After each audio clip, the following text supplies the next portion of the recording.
All right. Good morning. So this is going to be section 4, rules for calculating probabilities. And we're going to go over a couple formulas here that's going to help us. And the most important part about this is understanding what the problem is asking us and then looking for keywords. So the first definition I want to go over is the union. So the union of events A and B, denoted A with that letter U, so A union B, is the event that occurs in either A or B or both. And I forgot a word here, that occurs in either A or B or both. So in a Venn diagram, what we're really looking for is just the entire shading of the diagram, because it can occur in events in subset A, subset B, or both. Now, this letter S at the top is your sample space. So this is everything that's involved, okay? So remember, union means both. And the key word for union is the word or, all right? So when you're reading your problem and you see the word or, that is going to be the key for us. That's going to denote, okay, I got to use a union here, all right? Next, the intersection of events A and B, denoted A intersection B, so it's the upside down U, okay, it's the upside down U. So the intersection of events A and B, denoted A intersection B, is the event that both A and B occur. So the intersection is going to be that overlap in the Venn diagram right in between sets A and B. Notice that we still have an entire sample space. So the key word here for an intersection is the word and, okay? Now the last definition I want to go over is the complement of an event. And the complement of an event, denoted A with that exponent C. Sometimes you'll see it written with a bar over top of it. But the complement is basically everything except set A. So I guess what I can say here is on the right-hand side, it's all elements or events not in A. And the key word is not or complement. All right. 9 times out of 10, we're going to use the word complement. All right. And that is given with this shaded region here. So notice that you have the set A that's not shaded. Everything else is shaded though. Okay. So what I want to do is just go ahead and we're going to look at some examples just using these basic definitions here. So let me write out the problem, and then what you can do is just pause the video, write it down, and then we can progress together. All right, so here's our question here. So an experiment can result in one of the 5 equally likely events, E1 through E2, all the way up through E5, and the events A, B, and C are listed below. So A is going to be events 1 and 2, B is going to be events 2, 3, 4, and 5, and then C will be events 1 and 4. We don't want to find the probabilities yet. Let's just find the following sets. I think if we do the following sets first, then we can find the following probabilities. It'll make a lot more sense. Okay? So there are many ways to do this, okay? Some of us may just leave the problem like this, whereas others, we may want to draw a Venn diagram. So I'm going to draw the Venn diagram just so you can see how it works, okay? So if you just give me a second here, what I'm going to do is scroll down. I'm going to draw this big box here. And then you draw 3 circles because we have 3 sets.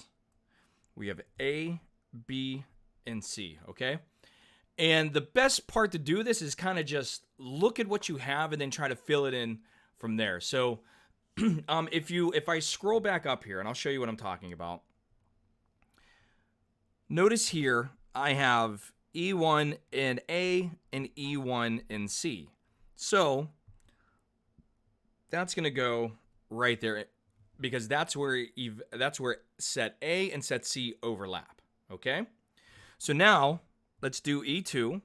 So I'll use a different highlighter here. So here's E2 and A, And E2 is also in B, but it's not in C, so I don't have to worry about that. So that's where E2 is going to be. Okay?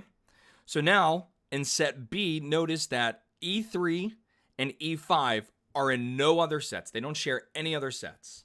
So they are only in B. So over in B, I'm just going to write E3 and E5, and I'll highlight them just so I know I use them. And then obviously the last event is going to be E4. So I'll use a different highlighter there.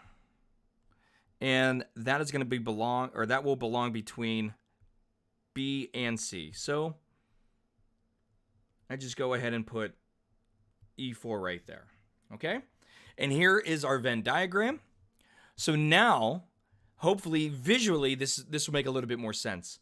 Because when I go ahead and I find, let's say, the complement of A, well, those are going to be all the events not in A. Okay, so I'm going to write that underneath here.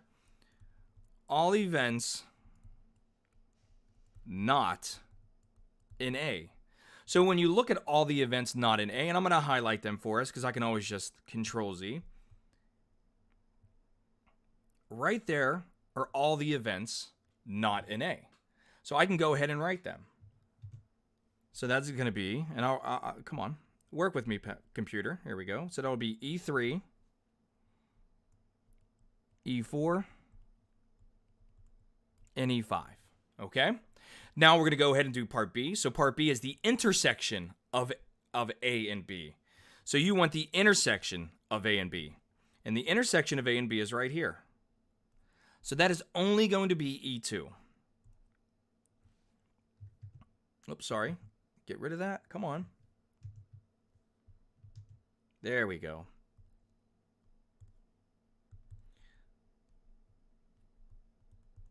Okay. Now we want the union of A and C. So part C is going to be the union between A and C. And the union, remember, that means it can be in the first set, in the second set, or both. So what we're looking at here is E1 and E2. I'm sorry, both sets A and C. Yep. E1 and E2. All right. So I hope this is making sense. All right. It's not overly difficult. I think the Venn diagram really helps just to see it visually. Okay. Now let's do the next one. And this one's a little bit different because if you think about it, you want the intersection of A and B first, and then you want its complement. So let me show you. In yellow,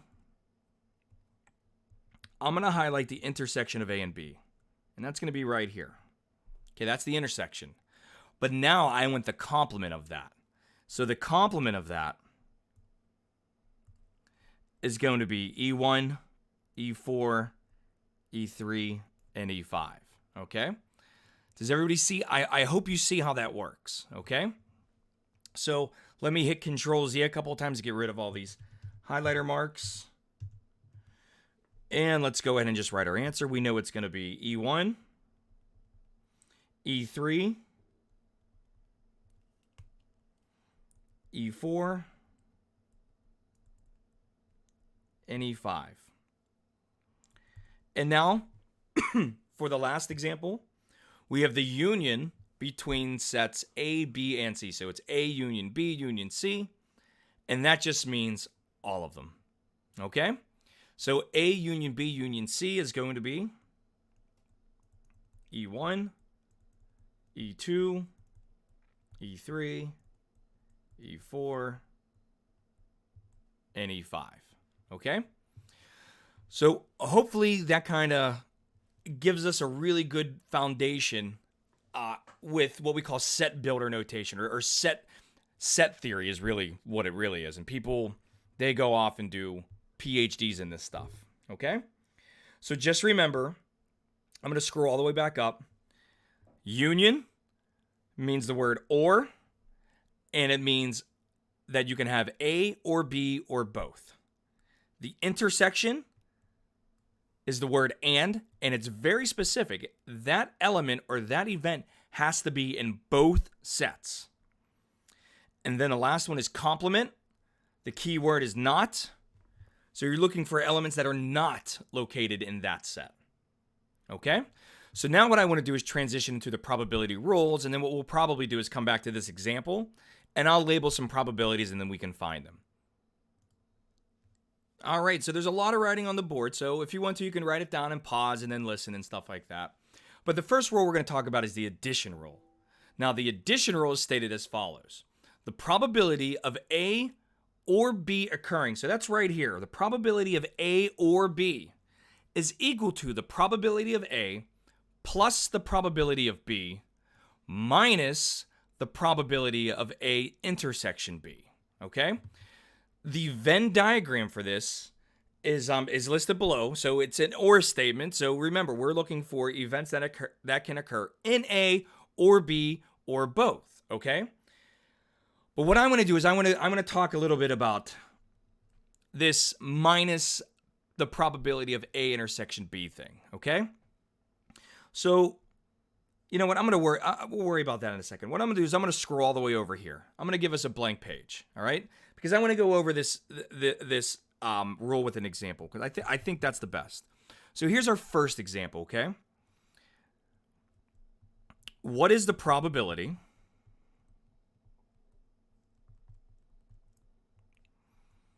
of selecting a king or a red card in a standard 52 card deck? So there's no jokers or anything in this deck. It's just your straight cards. All right. Now, if you don't know anything about cards, I'm going to give you a little crash course in it. With a deck of cards, there are 4 suits. There are diamonds, which are red. There are hearts, which are red. There are spades, which are black. And then there are clubs, which are also black. And the cards range from ace, 2, 3, 4, 5, 6, 7, 8, 9, 10, jack, queen, king. So if you count them, 1, 2, 3, 4, 5, 6, 7, 8, 9, 10, 11, 12, 13. There are 13 cards per suit, okay?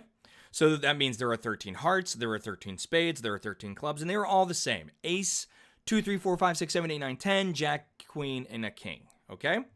So what we're interested in is the probability of selecting a king or a red card. So the key word in this entire sentence is the word or. Now that is screaming addition rule, okay? So what I'm going to do here is I'm just going to pause the video. I'm going to fill in this chart because I want you to see it, and then we're going to go ahead and do the actual example. All right, so I'm back and the table is magically filled out. So in this problem, like I said, we're interested in finding the probability of selecting a king or a red card. Now, if we stay true to our definition, okay, this is going to equal the probability of selecting a king plus the probability of selecting a red card minus the probability of selecting a king and a red card. Now, this bottom part is unbelievably important. Let me show you why. If we just wanted to find the probability of selecting a king, remember, probability is defined as the number of ways the event can occur divided by the total sample space. So our total sample space, well, each one of these suits has 13 cards. So I have a total of 52 possible cards. Now, the number of ways I can select a king are going to be right here. There's 4 of them. Okay? Next, the probability of just selecting a red card. So I still know my sample space is going to be 52. But now, here are all my red cards. All right, and there are 13 times 2, or 26 of those. Now, here's where something happened, and I love this visualization. I can't speak today, because you can actually see what's happening. In the first probability, finding a king, notice I counted the kings in that situation. And then in the second probability of finding a red, I counted the kings, in fact, the 2 red kings specifically. Again, in other words, let me highlight it for us here. I counted these kings twice, which means I need to subtract 2 over 52 because there are 2 kings that happen to be red, and I counted them twice. I counted the kings within the first probability, and then I counted them again in the second probability, and therefore I need to subtract them out because I don't want to double count stuff. Now, if you just leave it as a common denominator, you're going to have 4 plus 26, which is going to be, what is that, 30 minus 2 is 28 over 52, and 28 over 52 reduced as a fraction is 7 over 13. And that is how you apply the addition rule. The thing you got to be worried about is double counting. Now, sometimes it's very easy. You can see it like this. You could draw a little picture. And sometimes it's a little bit more difficult. But it is 100% doable as long as you just take your time and you understand what the problem is asking you. And remember, I said this in a previous video, don't play the what if game. Okay, don't play the what if game. Just stick to what the problem is asking, okay? So what I'm going to do here is I'm going to erase this problem. I'm going to keep what I have on the board here. I'm going to keep what I have on the board, but we're going to do a slightly different problem here. So just give me a second. I'm going to erase. Okay, so I erased what I needed to. And here's going to be the next problem. And I'll write this in blue so you know it's the next one. What is the probability of selecting a black card or a red card in a standard 32 card deck? Okay? So once again, the key word in this entire problem is the word or. Okay, we see this word or right here. So we know we're going to be applying the addition rule. So I'm going to write it out. So we're going to have the probability of a black or red card. All right? So that's going to equal the probability of selecting a black card plus the probability of selecting a red card minus the probability of selecting a black and red card. And you're going to notice something here. So let's just go ahead. Let's do this. So probability of selecting a black card is going to be, well, here are all my black cards right here. So that's going to be 26 over 52. Okay, because remember, there's 13 cards per suit. Plus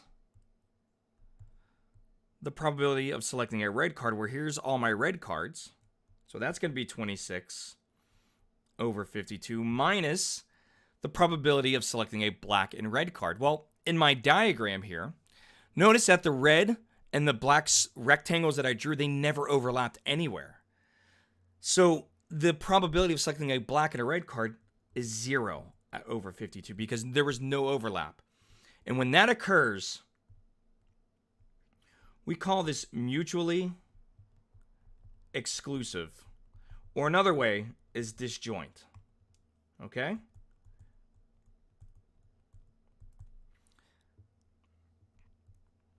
So now, if I just go ahead and do my math, 26 plus 26 is 52 over 52, which is 1. So I am certain to pick either a black or a red card if I select one of them. Now I want to go ahead and just define mutually exclusive. So we're going to scroll back over to our left here. And here's what we have. When two events A and B are mutually exclusive or disjoint, it means that when A occurs, B cannot occur and vice versa, okay? A Venn diagram, notice I have two sets, A and B, and there is no overlap. So that means there's nothing in common here. And we, like I said, normally we call that mutually exclusive events, where they cannot occur at the same time. One event occurs and then the other one occurs, okay? Now the next rule I want to talk about is called the multiplication rule, okay? But before we actually define the multiplication rule, I want to talk about independent and dependent events. So I'm going to define independent first.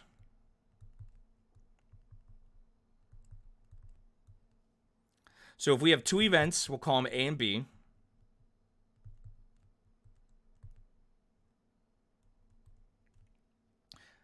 Are said to be independent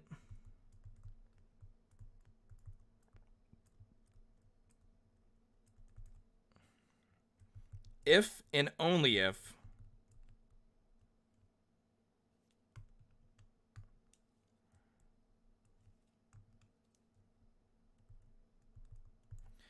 and only if the probability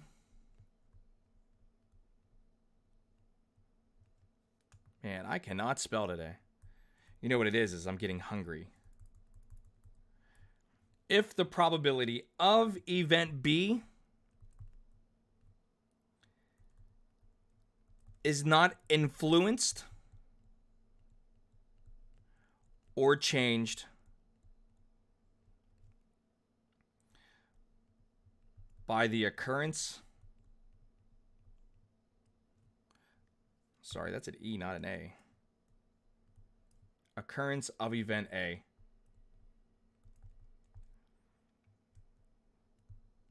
And vice versa. All right, so there's a lot of words there to write. I got a really easy example just to demonstrate independent events. Okay, so two events A and B are said to be independent if and only if the probability of event B does not influence the change the occurrence of event A and vice versa. What they're saying here is this, all right? We're going to go back to the deck of cards example. So we have a standard 52 deck, and what we want to do is this. Find the probability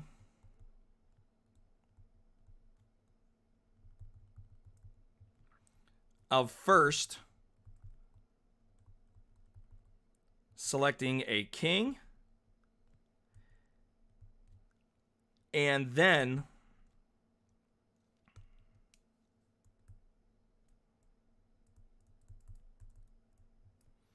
selecting a, we'll just go back to a red card. Okay? Now, we have that table, so if you need to, you can go back and replicate the table. All right? I'm not going to write out the table. I'm just going to leave it like this. So, the key word in this entire statement so far, I really got to fix that. The key word in our entire statement is the word and. Okay? Now, there's one thing that I left out, and I'm going to write it in red because this is very important. So the first we're going to do is with replacement. Okay? So what that means, and I'm going to put this in parentheses because, like I said, this is very important. So when we say with replacement, here's what's going to happen. We're going to put all the cards out on a table. You're going to close your eyes. You're going to randomly pick one. You're going to look at it. You're going to write it down. Then you put it back on the desk. We shuffle the cards again, and then you pick the next card. All right? So if you think about that, this is going to be the probability of finding a king and a red card. And since we're using replacement, here's what's happening. We're going to have the probability of a king times the probability of a red card. And this with replacement is telling me that these are two independent events. And that is because the probability of finding a king is going to be 4 over 52. But I put the card back into the deck. So my sample space is still 52. It's just now I know there are 26 red cards. And that is just a very simplistic version of what we call the multiplication rule. So the multiplication rule, I'm going to write it in black above. The probability of A and B is equal to the probability of A times the probability of B, okay? Now, we are going to give a more general multiplication rule, but I just want to go ahead and just look at this right now because it's just a standard problem. So if you were to go ahead and multiply these together, you would get 4 over 52 times 26 over 52. And that is going to equal, let me get my red marker back out, 1 over 26, which is a very low probability. I mean, think about it. You need to nail a king first, and then you got to get a red card. It's definitely easier, or the probability is a little higher to pick a red card, but picking a king is pretty tough, okay? So that's this example. Now, if two events are not independent, then we call them dependent. And let me show you how that works here, okay? So I'm going to go ahead and erase something. I'm going to erase, well, basically all this work. Oh, I shouldn't have done that. Well, gotta love technology. Control Z is my best friend. I'm going to erase this in red.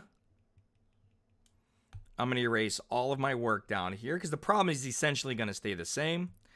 However, in blue, I'm going to put in parentheses without replacement. Okay? So the problem is still the same. We're going to find the probability of first selecting a king and then selecting a red card. However, the game has changed. Now it's without replacement. So my probability of selecting a king is first. All right? That doesn't change. So that's going to be 4 over 52. However, because I am not replacing that card that I picked, I'm putting it in my pocket, the number of the cards have changed. Now it's, instead of 52, it's 51. And that is what we call a dependent event. In other words, the probability of the first event, in this case picking a king, is going to influence the probability of this second event because there are less cards on the table right now. There are still, the number of cards potentially are still going to be 26 red cards. However, the amount of cards on the table now has changed. Okay? So if we were to go ahead and just do this multiplication here. So let me go ahead and do this, sorry. So 4 over 52 times 26 over 51 now. And I don't think that's a nice, oh, it is a nice number. How about that? I didn't know that. This is going to be 2 over 51. So if I were to go ahead and just give you probabilities here. So what was that first one again? That first one was 1 over 26. So 1 over 26 is approximately 1 over 26. Come on. Approximately 0.038. We're rounded to 4 decimal places. This probability for this example is 0.039, we'll call it 2. So your chances are a little bit better, but let's be honest, they're not much better. And that's because this is a very, very specific type of problem because you're trying to pick that king, okay? So when we talk about the multiplication rule, and I'll write it one more time here. The multiplication rule. So it's going to be P of A and B is equal to the probability of A times the probability of B. This is specifically for independent events. Okay?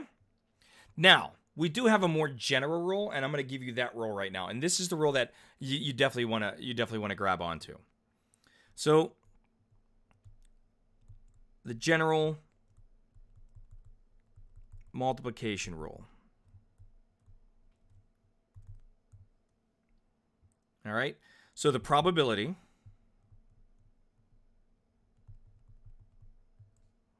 that both A and B occur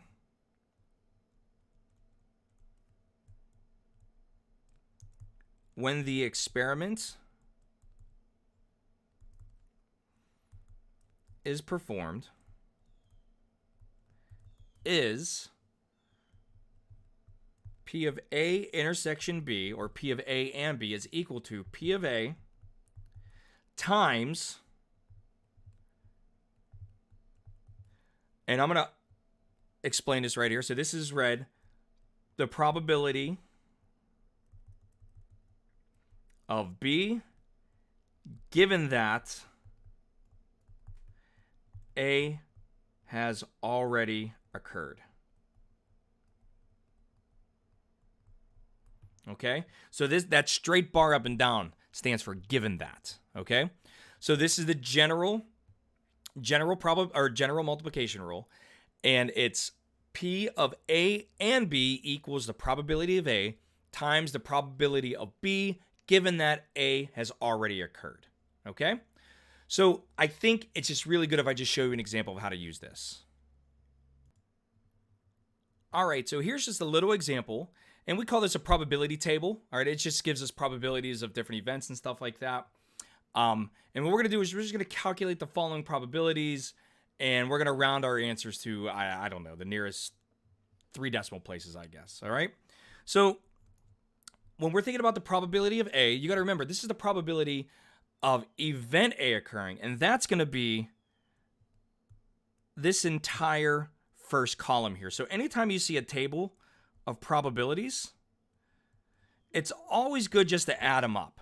So for example, if I go across the row, or if I go down the columns, 0.31 plus 0.16 is going to be 0.47. 0.49 plus 0.04, well, that's going to be 0.53. And if I've done this correctly, if I add across the row, 0.47 plus 0.53 is going to give me 1.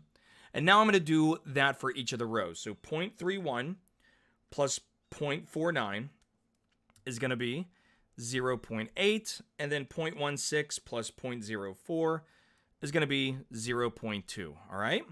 So now if I ask for the probability of A, all you have to do is go right down the column of A. So the probability of A is going to be 0.47. Now the probability of B, well, that's going to go across the row. So that's going to be 0.8. Now we're worried about the intersection of A and B.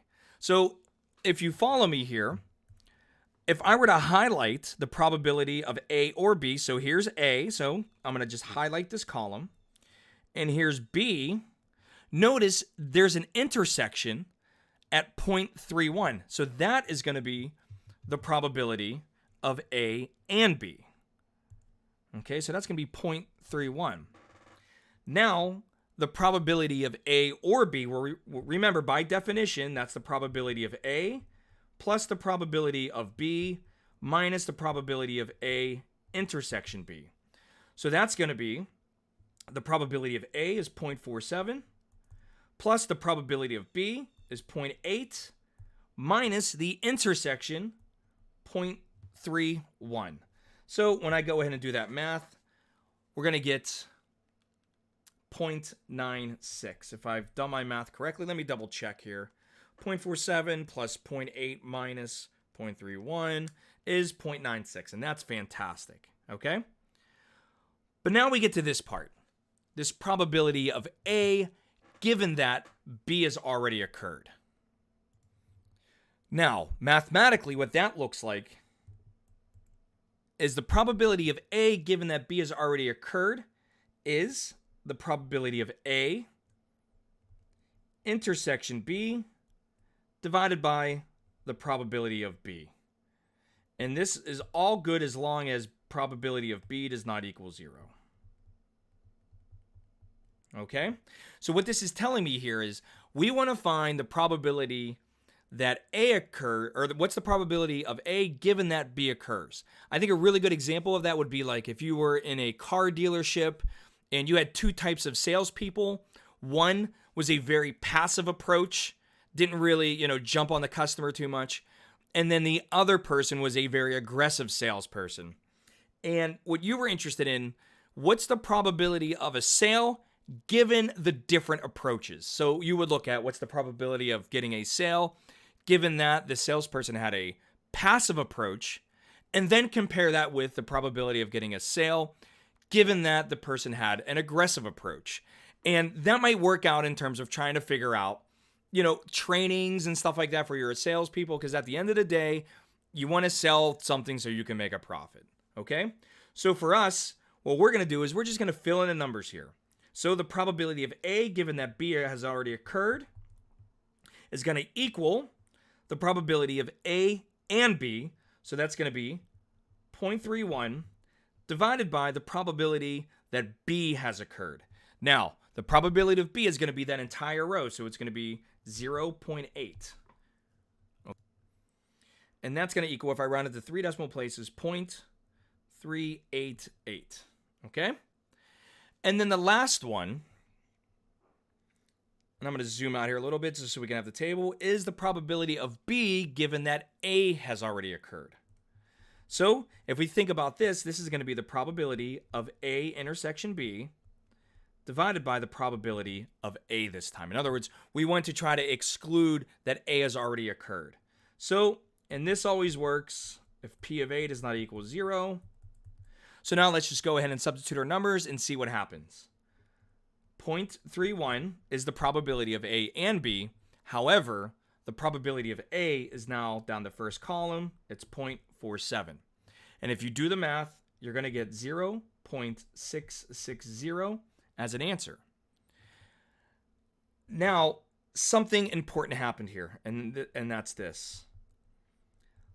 The probability of A, given that B has occurred, does not equal the probability of B, given that A has occurred. In other words, if you're trying to figure out, does sales approach matter? Well, yes, it actually does. Okay, so you're going to notice that if the probability of sale, given that they had an aggressive approach, well, that number is going to be different from the probability of a sale given that the salesperson had a passive approach. So they're going to be different values. Okay. And that's going to be it for this lecture. So I want you just to make sure that you are just going through this carefully, okay? You're going through this carefully. And just think about what the problem is asking you, all right? That's like I said, the hardest part about this entire chapter is the fact that sometimes the questions are not as clear as what you want them to be. So you do got to take a step back. All right, you do got to take a step back and you got to think to yourself, okay, what does this question really ask me? And please don't play the what if game. Do not play the what if game. All right? So I hope this helps, and I will see you, I guess, in chapter 5. So enjoy.